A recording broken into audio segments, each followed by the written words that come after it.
Olá, como vocês estão? Vocês estão bem? Espero que sim. Hoje eu vim falar para vocês sobre Machado de Assis, o maior autor brasileiro assim de todos os tempos. Aliás, não só brasileiro, né, gente? Da língua portuguesa, né? Quando você pensa em literatura brasileira, qual o nome que te vem na mente? Machado de Assis, é claro.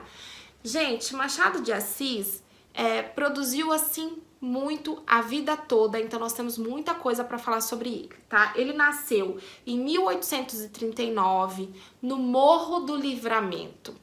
Pouco se sabe sobre a sua infância e adolescência. O que nós sabemos? Que ele era negro, gago e epilético, né? Coisas que não favorecem muito. Ele não teve uma educação formal. Isso significa que ele aprendeu, ele é bem autodidata, alguém deve ter ensinado a ler e escrever, mas muita coisa ele aprendeu sozinho. Com 15 anos, gente, ele já escrevia, não vamos dizer que ele vivia daquilo, tá? Mas ele já começou a conseguir algumas entradas para teatro, para assistir algumas peças, e assim ele foi entrando no meio artístico com 15 anos.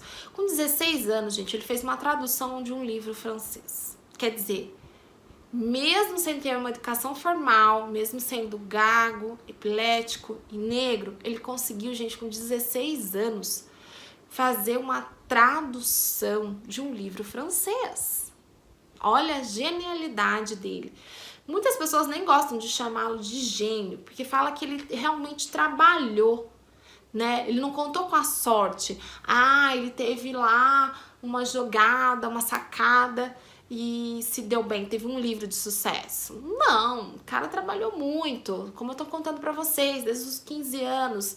E as coisas não favoreciam muito. O cara que nasceu lá no Morro do Livramento, lá no Rio de Janeiro, um lugar realmente muito desfavorecido, ficou órfão de mãe muito cedo, seu pai casou de novo e tal, mas aí ele foi escrevendo, ele conseguiu ser jornalista, tá? Conseguiu produzir, foi funcionário público, o que deu a ele também toda uma estabilidade financeira, tá? E aí ele se casou, ficou 35 anos casado com a mesma mulher, tá bom? Que cuidou dele, porque você imagina, ele era epilético, sempre desmaiava, então ele tinha uma saúde debilitada, né? Então ele teve a sua companheira ali de vida. Gente, ele tinha 45 anos quando ele escreveu Memórias Póstumas de Brás Cubas. Memórias Póstumas de Brás Cubas foi o que trouxe ele assim realmente pro conhecimento geral, vamos dizer assim, pro reconhecimento. Quando ele escreve essa obra, ele é reconhecido. Muitos autores só foram ter o reconhecimento depois da morte, né? Ele não, gente, ele foi reconhecido em vida. Em vida as pessoas viram a sua genialidade.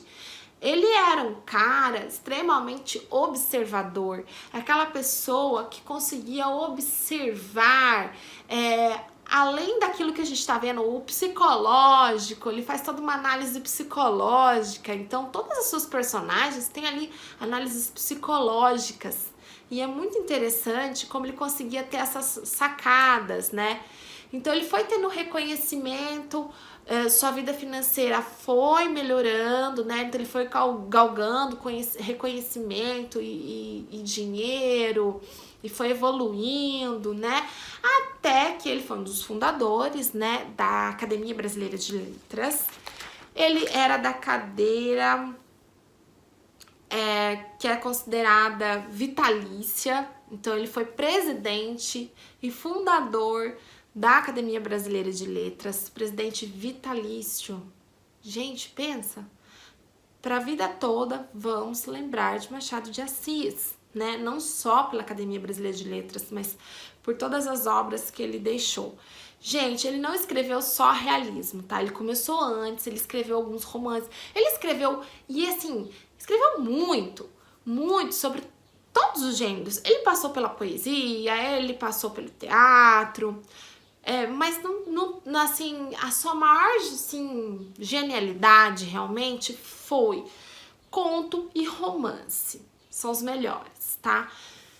E a partir do Memórias Póstumas de Brás Cubas, então, ele vai evoluindo. Então, isso que eu falo pra vocês, que ele não contou com um lance, uma sacada. Ele foi evoluindo, ele começou romântico, ele começou bem tradicional, poesias bem tradicionais, bem românticas, ele bem no formatinho romântico, mas aí ele vai evoluindo, ele vai evoluindo, ele vai evoluindo, e aí a gente percebe a sua genialidade quando ele consegue colocar toda essa parte psicológica nos seus personagens, quando o seu enredo é totalmente diferente. Olha, quando a gente lê Memórias Póstumas de Brás Cubas, é um defunto que tá contando uma história pra gente. Olha que coisa diferente pra época, né? Olha que sacada, né? Que coisa diferente realmente pra época. Então ele teve esses dois momentos, um momento anterior, romântico, e teve esse momento realista, que aí foi o auge, e depois, mais pra velhice, ele muda mais um pouquinho, mas continua genial, tá? Quais são as suas principais características?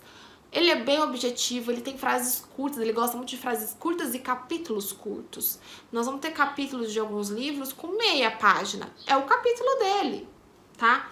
Ele tem toda essa sondagem psicológica, como eu disse. Ele é muito cético e pessimista. Mas aí você vai me falar, mas professora, mas é triste então ler a obra de Machado de Assis? Não, não é. Ele é cético no sentido de que ele não acredita muito no ser humano, tá?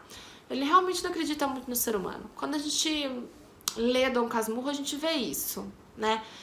Mas, por que não é triste ler a obra dele? Porque ele tem ironia, ele tem humor, porque ele vai mostrar essa realidade, mas com tom irônico, com humor. Então não fica aquela coisa pesada, pessimista, quero morrer. Não, ele é pessimista, assim, ceticista, de não acreditar muito no ser humano. Ele é pessimista, mas esse humor e essa ironia deixa leve. Então você lê a história de um defunto e você tá rindo, você tá achando engraçado, você está se divertindo, tá? Ele usa também muitas digressões. O que isso significa? Ele vai e volta. É uma narrativa em zigue-zague que não é linear. Então ele foge da gente. É como se de repente ele falasse, ele muda de assunto. Ele tá falando uma coisa e aí ele muda de assunto, sabe? Então assim, não é aquela história assim certinha, linear, do começo ao fim, né? Tanto que a gente vê isso na história, né, do Memórias Póstumas de Brás Cubas. Ele começa contando do quê? Da morte do cidadão, né? Olha como ele foge desse normal, desse tradicional, desse linear. Ele usa muito de metalinguagem, que é conversar com o leitor. Então, de repente, você tá lendo lá, você, leitor, presta atenção aqui. E aí ele conversa com a gente. É muito legal isso. Ele gosta muito do tempo presente, né? Como um bom realista, ele não vai ficar falando tanto de passado. O espaço é predominantemente urbano, então ele gosta muito de falar das cidades. Vai ter um foco maior no Rio de Janeiro, porque é onde ele nasceu, viveu e tal. Seu nome completo é Joaquim Maria Machado de Assis. Filho de pintor, né? Nasceu lá no Morro do Livramento. E leiam Machado, gente, leiam Machado, leiam Dom Casmurro, Memórias Póstumas de Brás Cubas, leiam os contos maravilhosos e até a próxima.